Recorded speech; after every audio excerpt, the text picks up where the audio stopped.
Petrov Oleg is a successful Russian businessman sipping tea in his Vladivostok downtown office and asking Yandexa, his personal assistant, where to get the best sushi in town. A long working night awaits him, a typical day in the office in the fall of 2035.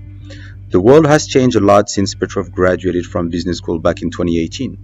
As he will be celebrating the 15th anniversary of his company, he ponders upon his journey as an entrepreneur. Back 20 years ago, Petrov couldn't imagine a world in which Russian millennials were eager to stay in a country whose institutions didn't meet their aspirations. Passionate about all things digital, Petrov went on a global journey to live up to his goal of being a world-class cybersecurity consultant. It is in early 2022 that Petrov decided to come back to the homeland to launch Locker, a cybersecurity startup. Despite the economic sanctions imposed by the West and limited access to capital, our young entrepreneur partnered with his former classmate, whose deep-pocketed oligarch father was going to financially support.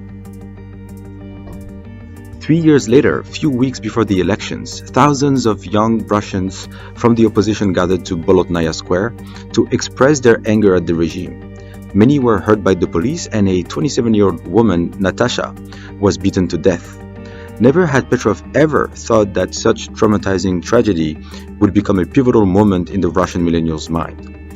This incident sparked upheavals, and hundreds of thousands marched the streets of Moscow, as well as decided to make their votes count. Despite Medvedev's victory days later, Russia had already made history as the opposition got a seat to the parliament. This signaled to the world that Russia had entered an era of change.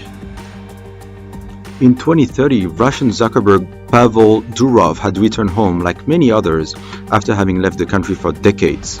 Soon, the business community became more dynamic while the government kept losing ground amidst sustained international tensions and domestic pressure.